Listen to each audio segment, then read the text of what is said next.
ባለ ወርቃማዋ እንቁላል ዳክዬ። በአንድ ወቅት አንድ ምስኪን ገበሬ ከሚስቱ ጋር በድህነት ይኖር ነበር። ታዲያ ይህ ገበሬ ስራው አትክልቶችን መሸጥ ነበር። አትክልቶችን በመሸጥ የሚያገኘው ገንዘብ ግን ጥቂት በመሆኑ ከባለቤቱ ጋር እንደፈለጉት ለመኖር አላስቻላቸውም። ስለዚህ ዕለት ዕለት ተጨማሪ ገንዘብ የሚያገኝበትን መንገዶች ይፈልግ ነበር። ከዕለታት በአንድ ቀን ገበሬው እንደተለመደው አትክልት ጨመር አድርጎ ሊሸጥ ወደ ገበያ ሲሄድ ከሸጠም በኋላ ተጨማሪም ገንዘብ በማግኘቱ በዚህ ተደስቶ እንቁላል እየሸጠ ለመኖር በማሰብ አንዲት ወርቃማ ዳክዬ ገዛ። ወርቃማዋን ዳክዬ ይዟት ወደ ቤቱ እየሄደ እያለ እጁ ላይ እንቁላል ጣለች። በጣም ተደሰተ። ጠጋ ብሎ ሲያይም አይኑን ማመን አልቻለም።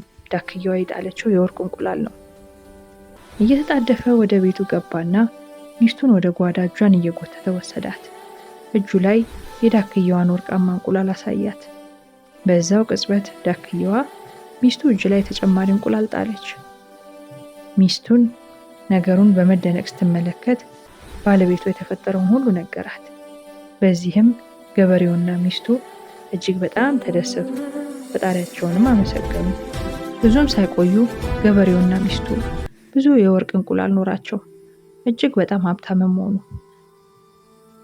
በጊዜ ብዛት ግን ገበሬው ከድህነት ያወጣችውን የዳክዬዋን ውለታ ረሳ። ከዕለታት አንድ ቀን ገበሬው እንዲህ ሲል አሰበ፣ ይህች ወርቃማ ዳክዬ በቀን በቀን አንድ የወርቅ እንቁላል የምትጥል ከሆነ ሆዷ ውስጥ እጅግ ስፍር ቁጥር የሌለው ብዙ እንቁላል ይኖራል ብሎ አሰበ።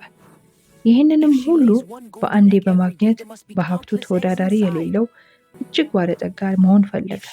እንዲህም አለ፣ አንድ እንቁላል በቀን በቀን ከማገኝ ይልቅ ዳክዬዋን ገድዬ ሆዷ ውስጥ ያለውን ለቁጥር የሚያታክት የወርቅ እንቁላል ሁሉንም በአንዴ አግኝቼ እጅግ በጣም ባለጠጋ ሆናለሁ።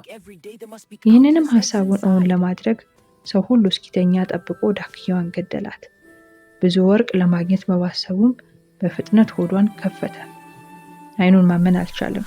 ከአንድ እንቁላል በቀር ሌላ ነገር ማግኘት አልቻለም። ተቻክሎ በሰራው ስራ እጅግ ተጸጸተ። ስግብግብነቱ እንደገና ድሃ እንዲሆን ስላደረገው እጅግ አዘነ።